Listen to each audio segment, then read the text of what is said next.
Good. Well, welcome to our slightly humid Bere Island this morning, but as you'll have come to realize, it's beautiful, and whatever the weather is, whatever it's wearing, it's still beautiful. So let's take a moment to gather ourselves and to be present to this moment on Holy Thursday as we begin the Triduum, the three sacred days that we've been building up to throughout Lent.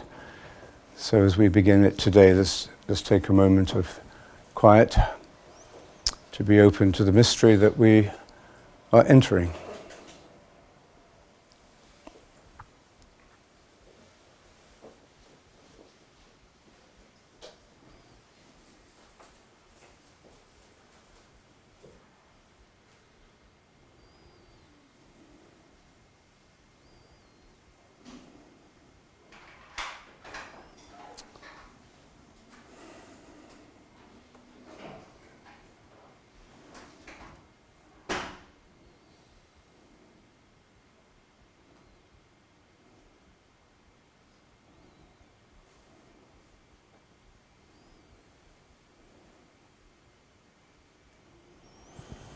Good. So it was probably on a day very much like today that St. Brendan took off on his famous voyage in the 7th century from a place that's now called Brandon Creek in Kerry. And the Irish Church, of course, was a monastic church, very closely connected with the monks and the monastic teaching of the Egyptian desert. We don't know exactly how they connected, but even Saint Patrick was supposed to have quite possibly spent some time at John Cassian's monastery in the 5th century in the south of France after he'd escaped from slavery. So, and we know from archaeological remains that the Irish monks of that period were well acquainted with the teachings and the approach of the monks of the desert. So the Celtic Church was a monastic church, which meant that it was less formal, maybe less hierarchical, more family-oriented. The monasteries were sometimes a little tribal or clan-like, and whereas in the Benedictine monasticism of the Latin Church, for example, monastic stability meant that you stayed in one place. The Celtic monks were famous for their traveling, their voyages, and their missionary work, and for them stability was not just the physical stability, it was stability in obedience to a single abbot. So it was more of a personal rather than a geographical stability. In any case, there's a famous work called the Voyage of St. Brendan, Navigatio, in which we're told that he chose 14 monks from his community in Clonfert, and he told them that he wanted to set off on a voyage to find the promised land of the saints. And these monks that he chose to share this with enthusiastically signed up and said they wanted to join him. So they returned to Kerry, just a few miles down the road, to start their journey. He doesn't even return to see his family. Kevin just goes back and he builds his wooden-framed boat that he's going to set off on this voyage into the unknown. But with a very definite goal and destination, the land of the promised land of the saints that he'd heard about and was intrigued about and couldn't get out of his mind. So he builds this wooden frame boat, puts a mast on it, and then covers it with ox hides and stores up with enough water and food for 40 days. So the boat is of course always a symbol of the church, since the passage in the gospel. Could you just close that door? Since the passage in the gospel where the boat of Peter begins to sink when it catches such a huge load of fish, the boat has always been a symbol of the church. The mast on the boat is a symbol of the cross-shaped mast, which speeds the journey, speeds up your journey. And the animal hides symbolized the humanity of the monks, the flesh and blood of the monks tied to the wood of the cross. So it was a dangerous journey, of course, exciting. They didn't want to stay home and be safe. They wanted to explore. They wanted to find the promised land. And although it was dangerous, they felt safe.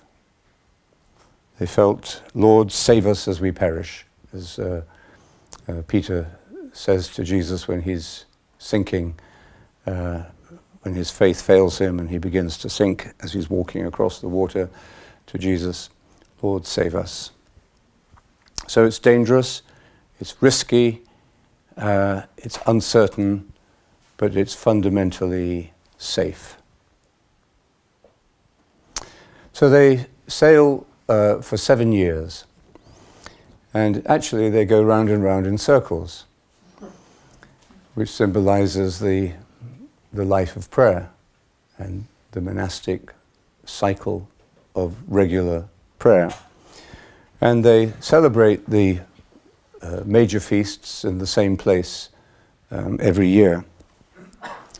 And a monk, a steward monk, a sort of a provider, appears mysteriously every so often to refresh their supplies and keep them going, so they don't have to worry. They have a benefactor who turns up. And this monk tells them that they should spend Holy Thursday every year on an island with sheep, which may or may not have been Bere Island. It's probably a little further away. And here, each Holy Thursday, they will roast a spotless lamb as Jesus offered himself as the Lamb of God for the well-being of all of humanity. So, and they celebrate Easter on the back of a whale, which is very logical because that's where Jonah spent 3 days and 3 nights in the belly of the whale.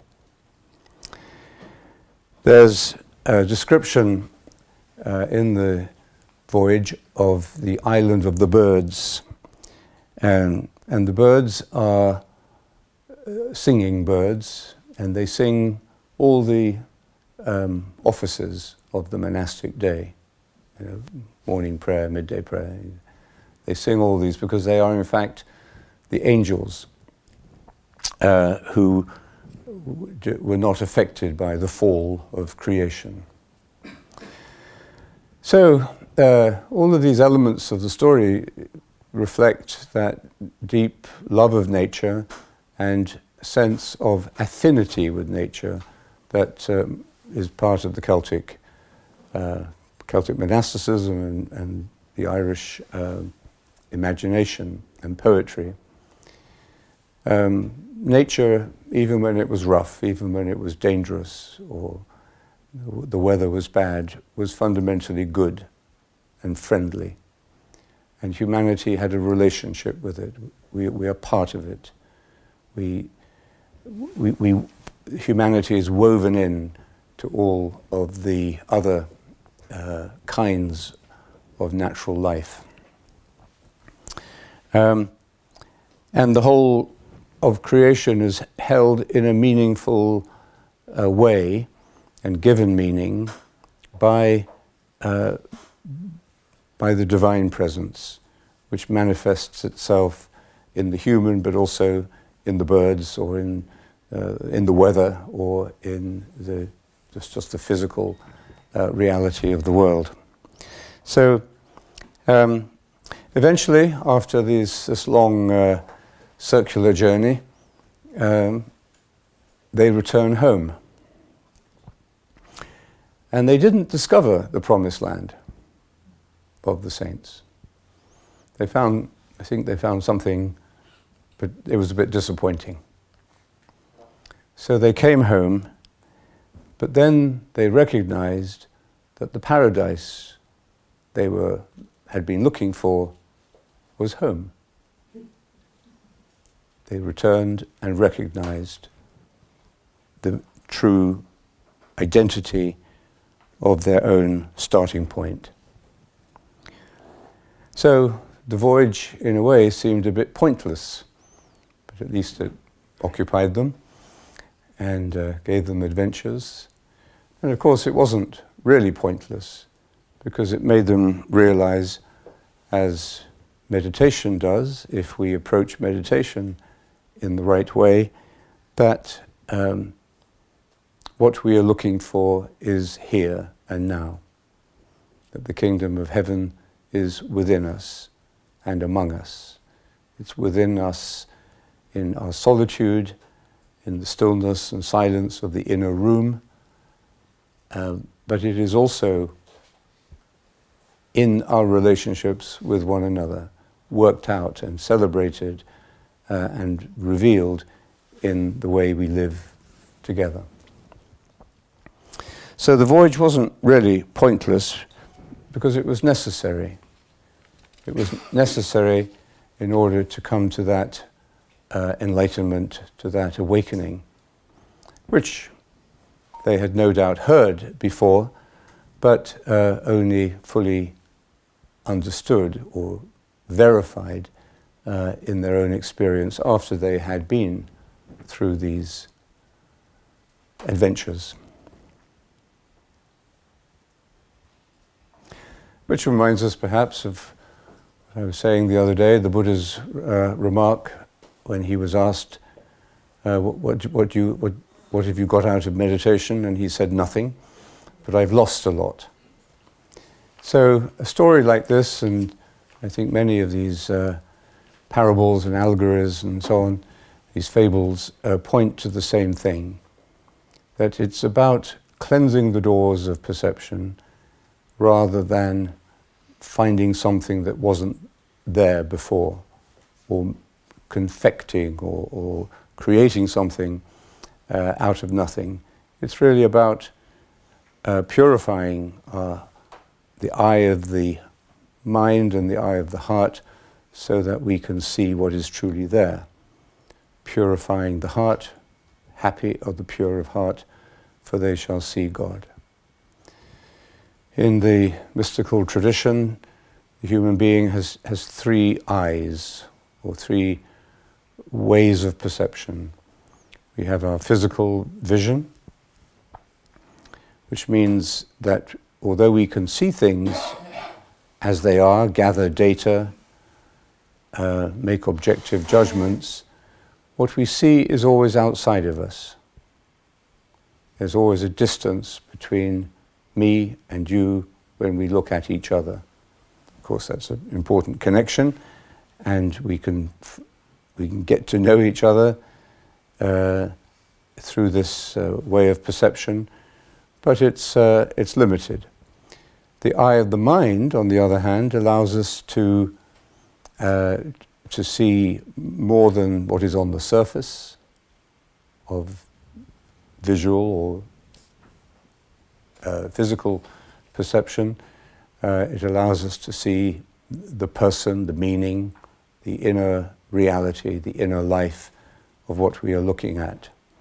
But even then, with our mental perception, when thinking about someone or something, there is still a certain distance, an objectification. Even though it's now a mental object, it's still something I am looking at. But with the eye of the heart,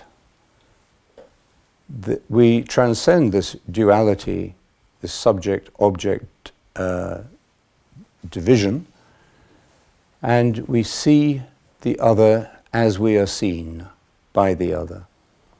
We enter, in other words, into a communion. This is what we celebrate at the Lord's Supper tonight, communion with the Lord. So, the eye of the heart, which has to be restored to health, or has to be refreshed. St. Augustine says the main task of the Christian life is to restore to health the eye of the heart by which God may be seen.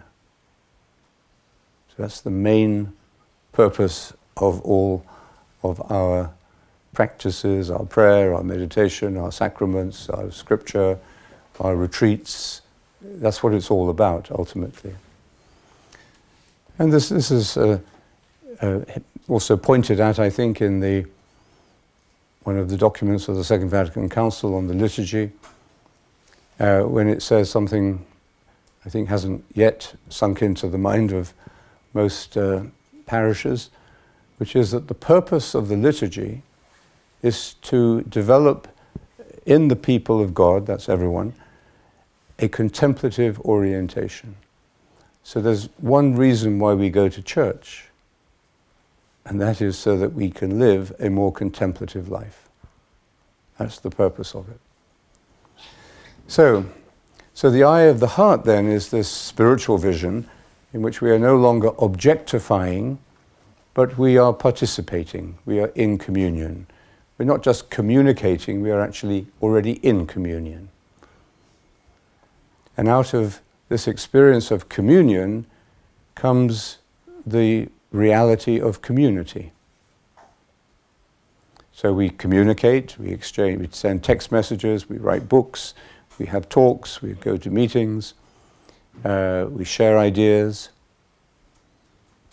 we communicate in all sorts of ways, we do work together. But the next step is communion, which is where we enter into a relationship with each other in God, in this realm of non-duality, which is not some distant isle, promised land of the saints, something far and mysterious and imaginary, but it is something present. It's here and now. And then as we live that experience of communion in daily life and with the rhythms and the cycles of our life, we form community. That's where the church, the mystical church, is born, in that living out of the experience of communion in this world, in this life, day by day. So this is, I think, interesting for us to reflect on Holy Thursday, where we celebrate the inauguration of the Eucharist as what? What is the Eucharist? That's the big question for the Church today. And I think it's our contemplative practice, it's entering into that prayer of the heart that purifies the eye of the heart and allows us to see things because we are part of them, because we are seen and known by them. It's this contemplative experience that will help us to rediscover the meaning of the Eucharist and, in fact, the meaning of the Church, both of which are rather weak and tattered at the moment in our culture. So the voyage of Brendan is an interesting, timeless kind of allegory of idealism, of seriousness, and joyful commitment to a journey of discovery. I mean, they wanted to go on this journey. They weren't forced to go on it. They were enthusiastic, and although they were going round and round in circles, they felt that they were getting somewhere. And so it's a kind of a monastic romance, a romantic story, and there's a certain romance or mythical quality in much of our lives. But it's a romance about God's love for humanity. That we can set out on this journey and see life as a spiritual journey. Not, as we do today, try to find time for the spiritual element in our life, because life is so busy and so important that we do all these other things, but to see life itself as the spiritual journey. And once we see that, set your mind on God's kingdom before everything else, then all the rest falls into place, as Jesus says. If we see that our life doesn't contain a spiritual journey, but it is a spiritual journey, and nothing that happens to us, or no decision that we take, or no accident that we fall victim to, nothing in this life is outside of that spiritual meaning. It's all part of the journey. So I think there's a beautiful simplicity, enthusiasm, energy in that story of Brendan's voyage, because it is grounded in the sense that it is, although it is dangerous, risky, and uncertain, it is also safe because it is grounded in the love of God. We have only to wait, in fact, for the promised land to appear. And that, I think, is something that happens in meditation. When it teaches us something about how to live. Meditation, ultimately, if we practice it, will teach us that it is much more about a way of life than just a technique for getting something that we want. But that takes time. I mean, I think we do approach meditation as people of our culture, conditioned by the instrumentality that we bring to everything. Everything is a tool. I mean, people often speak about, in the MBA students I mentioned, they will say, meditation is going to be a very valuable tool for my life. Oh, yes, it is. But I think once you've used the tool for a while, you realize it's much more than a tool. It is a way of living.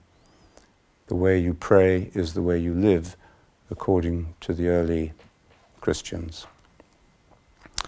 So when we first begin to meditate, we are looking to get something out of it. We may not be 100% certain.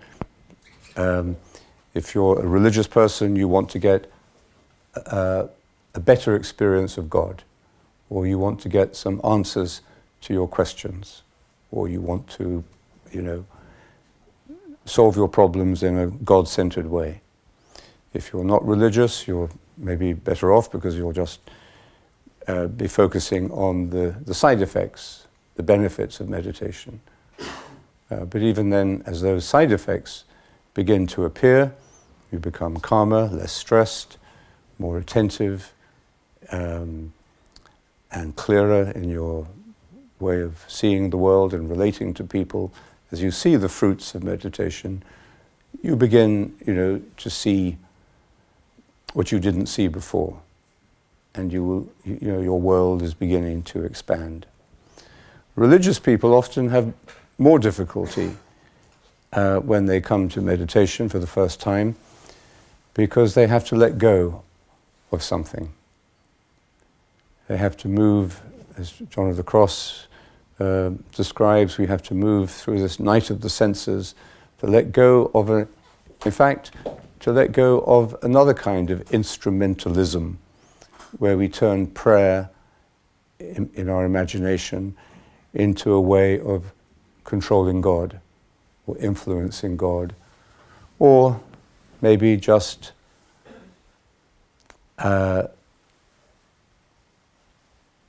consoling ourselves in a temporary way, rather like taking a couple of aspirin when you've got a headache. It works in some cases and gives temporary relief. I mean, that is one approach to prayer. So I think when we begin to move into the deeper journey of prayer, we begin to see that it isn't about what we get out of it. It's much more about what we are seeing and receiving. That is what changes us. So in that voyage of Brendan, there are some wonderful passages of description. I mean, we do know the Celtic monks did get into their boats and push off from shore and go wherever the wind took them. And there's some evidence that they got as far as Newfoundland.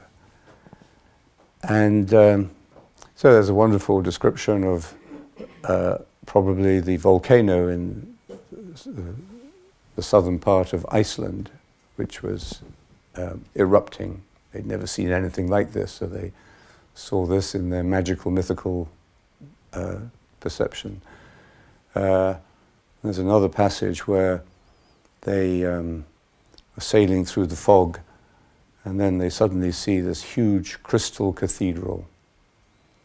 This immense cathedral, which is obviously an iceberg, and it takes them 3 days to approach it. So it's a journey full of wonder, full of discovery, and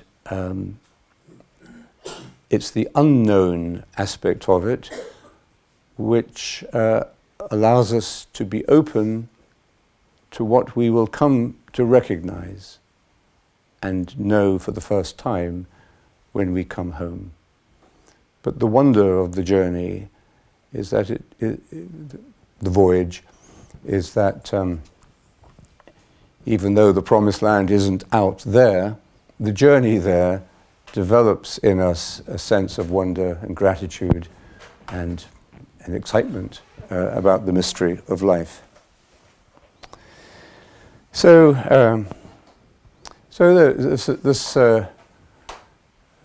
this little story about Brendan is very grounded in to some degree in history and in archaeology, and not far from here, around the Dingle Peninsula, you'll find, I think still today, 400 beehive huts, these round sort of igloo-shaped monastic dwellings.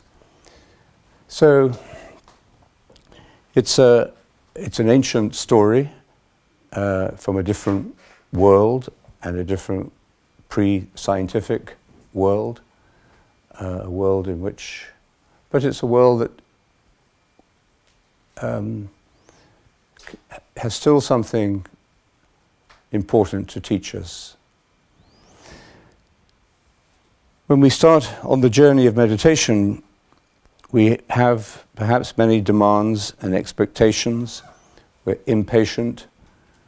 We're looking for results, and we get confused and irritated when we don't get the results we expect So our left brain is pretty much in charge of the early stages of meditation. But we learn by making the journey both a sense of wonder and a sense of acceptance. John Main once said to me that everything you need will be given to you when you need it. And so far, I would say that has been borne out. What he didn't say was that it usually comes at the 11th hour, or the 59th minute of the 11th hour. But it is true, and it's a fundamental insight, a wisdom insight really, into the journey of life that I think we are invited to reflect on in these coming days. How do we see life? Do we see it as Brendan did, as a voyage, as a journey? Or do we see it just as a kind of a management planning operation where we're fulfilling our objectives and setting out our 5-year plans? What is our vision of life, and what is our connection with the cycles within our life? And coming here to this island of sheep, again to repeat the liturgical cycle is itself an opportunity and a gift to be able to go more deeply into the mystery of our own life. One of the really nice little details of the Brendan voyage is this monastic figure who just turns up and replenishes their supplies and gives them basic directions. And I think that's how we could see the Eucharist. Food for the journey. Maybe it will help us to recover a sense of what the Eucharist means if we approach it from a slightly different angle. At the Mass tonight, after the Our Father, we will be invited to give each other a sign of peace. Peace be with you, and also with you. Now let us offer each other a sign of peace. And this is a very ancient ritual within the Eucharist, and of course in the cultures behind the Eucharist. But originally it was called the kiss of peace. And in the early centuries of the Church, it was a kiss on the lips. So tonight, if you wish, you can shock your neighbor. Now, in the early Church, the men were on one side and the women on the other. And I suppose if you were gay, then that could be still a source of temptation. But otherwise, that was, that aspect of it was taken care of. But it was a beautiful symbol because it was an exchange of breath. It was an intimate little sacrament, a little intimate sign, which of course we have distanced ourselves from. Later, I think by the Middle Ages, maybe for hygienic reasons, the kiss on the lips became a kiss on the cheek, or just a little, touching on the cheek, as it is now. And but it rippled down liturgically or symbolically, it rippled down from the priest or the bishop, who gave it to the deacon gave it to the subdeacon gave it to the master of ceremonies, and then, then the master of ceremonies to the acolytes, and then it sort of rippled out into the congregation. So there was a formality about it, of course.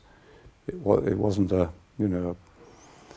party, but it was so it had a graciousness and elegance and a formality about it, but it at the same time captured something of the intimacy of what the Eucharist is all about.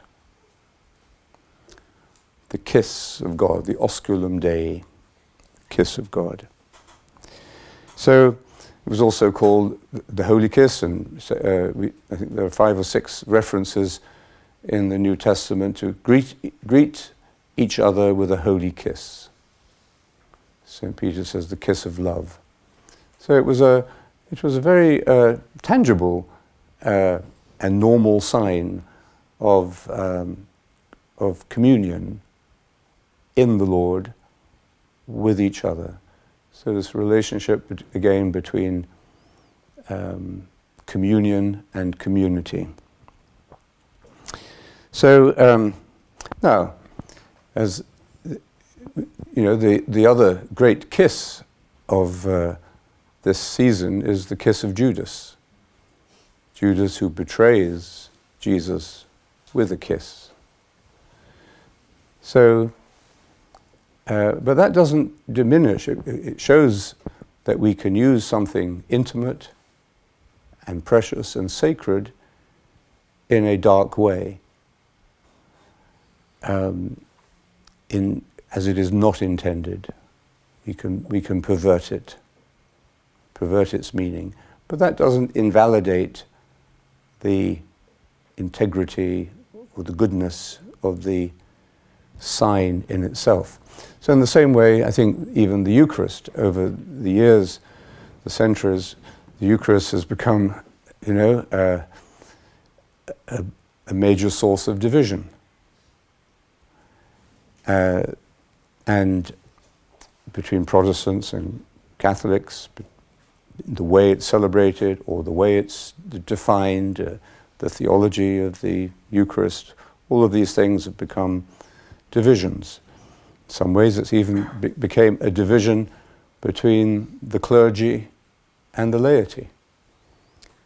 The laity were, as in the Old Testament, pushed outside of the zone of the sacred. They weren't allowed onto the altar.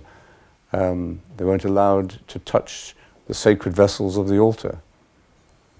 I was somewhere not long ago, actually, and I was celebrating Mass with quite a large group, and the ministers of communion were there, and when we came back to the altar, there were lots of chalices and things, and so I asked them to take them away from the altar and help purify them, clean them. And one of them said, "No, you have to do that." No. So the Eucharist, has been badly treated and misinterpreted and become a sign of division or a sign of exclusion or a sign of hierarchical separation. But that doesn't invalidate it. It doesn't mean, no. If you're, 14 years old, you're not particularly interested in the history and the theology of it. It's just boring, the way it's celebrated. I do find that, say, with young children who naturally get a bit restless during the Mass, and there's no participation and there's no, it's a bit boring for them, but doesn't mean that it isn't good for them to be there, but they do find it a bit boring or restless. But I do find that when there is a real contemplative element in the Mass, in other words, we observe the periods of silence at certain moments during the Mass, when we meditate, say, even for 5 minutes after communion, the children are much more present, much more relaxed, much quieter, and seem to enjoy it more. Which says, again, should tell us something about, from the wisdom of children, what the Mass is really about.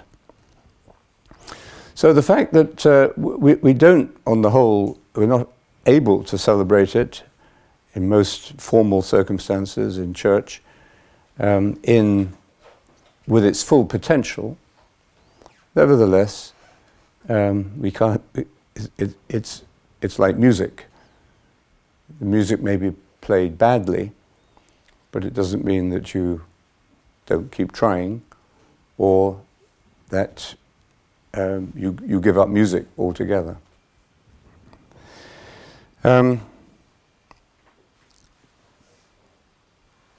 So, just to come back to this kiss of peace, or the kiss of love again, which expressed or symbolized or revealed something of the intimacy of the Eucharist as it was experienced as food for the journey in the early church. As regular communion declined, for whatever reason, people stopped going to communion. And they felt they were unworthy. The whole thing had become, seen as the Mass and communion was a reward for the virtuous. You had to be in this state of grace. And that, how do you define a state of grace? Well, the simple definition was you had to go to confession on Saturday evening. And you hoped that you got from Saturday evening to Sunday morning while still in a state of grace. So, now I'm not saying that these things are not useful, some of these rituals and the idea of preparing for the Mass and being tuned into it rather than just coming to it mechanically. Of course, these can be very helpful little practices or little rituals. However, what did happen was, in fact, that it was almost as if the soul was ripped out of the Mass, because it became something you went to, not something you communicated with. People didn't go to communion, or they would go once or twice a year. They had to go once a year under church law, from the Middle Ages or early, maybe earlier than that. You had to go once a year. But that was it. And the rest of the time, for whatever reason, maybe in a protest against the power or authority of the church, it may have been partly that and partly a sense of sinfulness and unworthiness. But for whatever reason, the very soul of the Eucharist seemed to have been taken out. And as that happened, of course, the kiss of peace became more and more sanitized and unintimate, so that it actually, sometime in the Middle Ages or earlier, I think, they, rather than actually making any physical contact, there was something called the Pax Preda, a little piece of wood, and the priest would kiss the wood and then pass that down. So, a safe distance.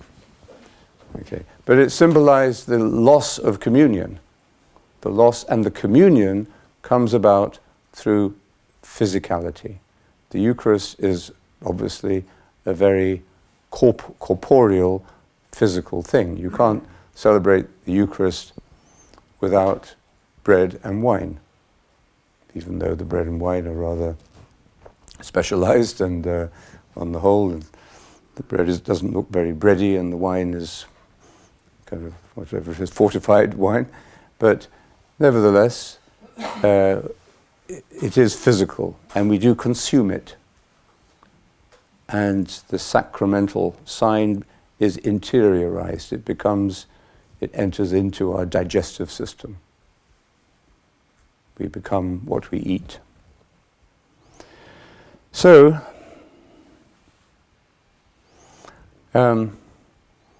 as the intimacy of the Eucharist declined, so did the actual the actual understanding of its meaning. And of course, then it got worse and worse. Even when this little piece of wood was passed around for people to kiss, then, you know, the mayor's wife got very annoyed if a serving girl kissed it before she did. So there are lots of little stories about, you know, who is the greatest among us. So the idea of a communion in which all are equal, in which the same amount is given to everybody. You know, when you go up for communion, just because you may happen to have paid for the roof of the church, you don't get two hosts, you know. So it's the same for everyone. And in that sense, it's a beautiful symbol of justice. It is a sacramental sign of sharing, of an equal distribution of wealth and of goodness. Now, that's only going to affect your behavior and your politics if you know what it is you're doing. And you will only know what it is you're doing if you have this interior or intimate understanding. And that comes, I think, in two ways. It comes through opening your mind and heart in a contemplative way to what it is you're doing, and it comes about through the community life that is celebrating the Eucharist. So the contemplation, we know meditation creates community.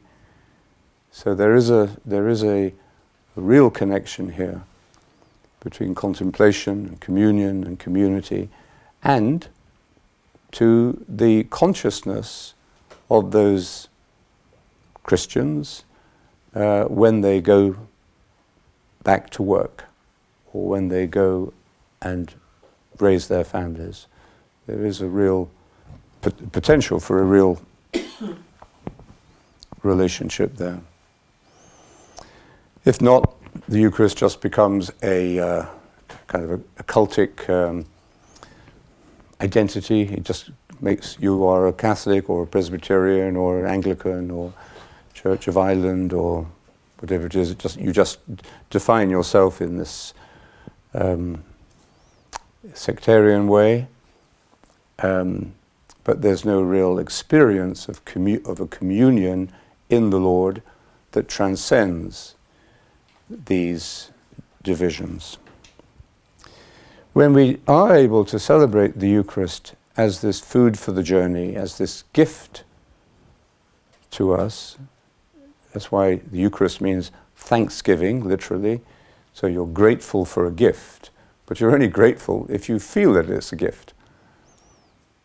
If there's been some kind of ritual in the giving of the gift, then you're grateful. So, but then, when we do have that experiential and physical insight into the Eucharist, which is always a source of wonder,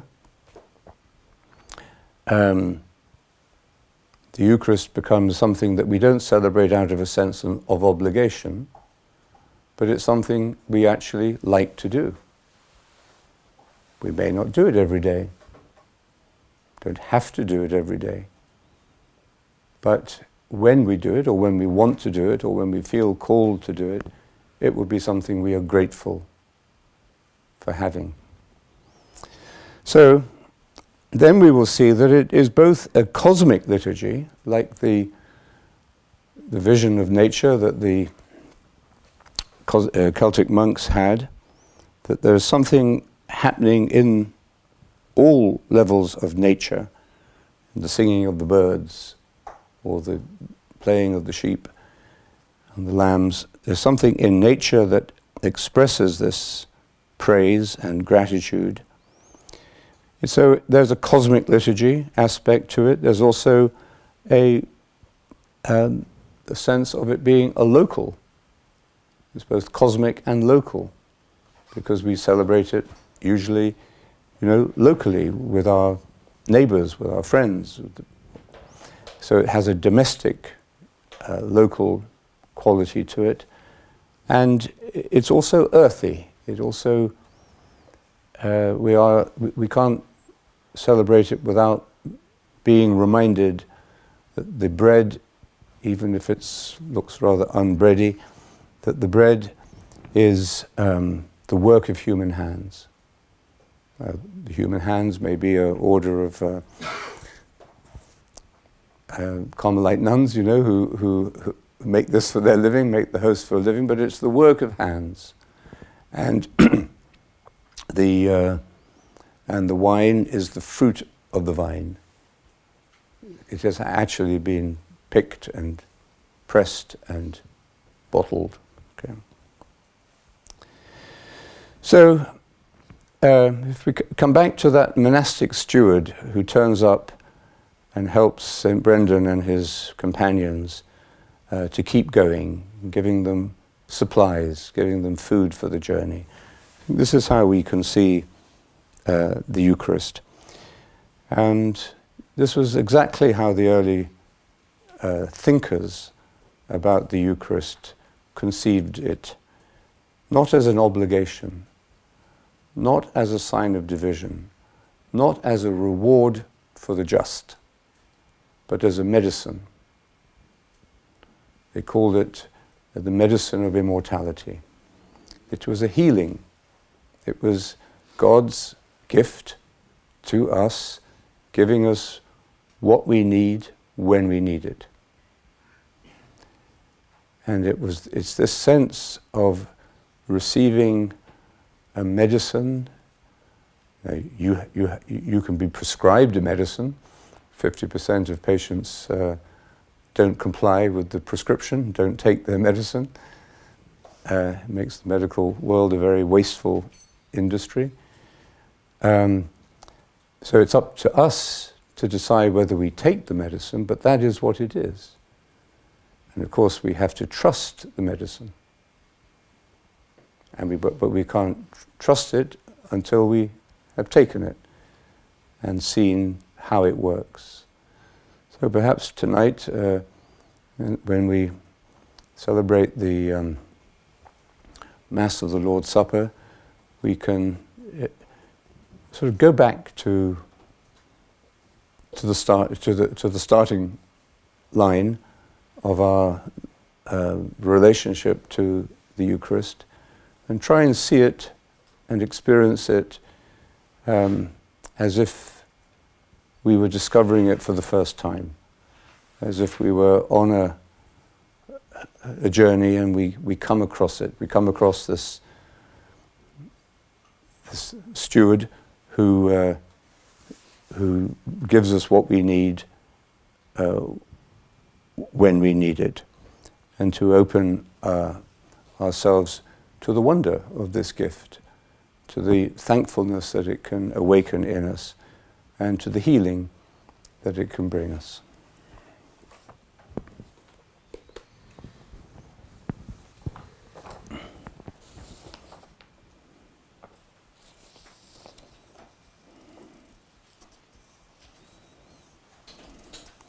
This is from Clement of Alexandria, 3rd century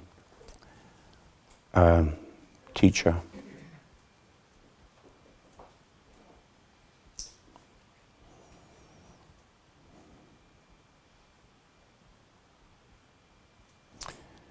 Where he's describing here, let me see.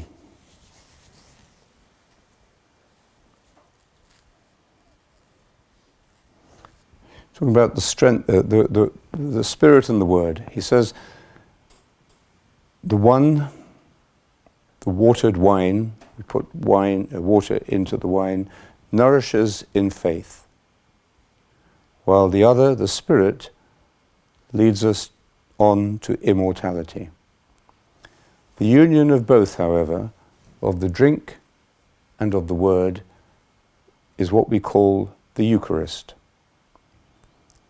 So we listen to the Word, we're fed by the Word, and then we receive the bread and wine. The union of both, of the drink and of the Word, is called the Eucharist, a praiseworthy and excellent gift. Those who partake of it in faith are sanctified in body and in soul. By the will of the Father, the divine mixture, man, we are this mixture, is mystically united to the Spirit and the Word. Then he says this, the Word is everything to a child, both father and mother, both instructor and nurse. Eat my flesh, he says, and drink my blood. The Lord supplies us with these intimate nutrients. He delivers over his flesh and pours out his blood, and nothing is lacking for the growth of his children. Oh, incredible mystery. So, to think of the Eucharist then as taking these intimate nutrients into us.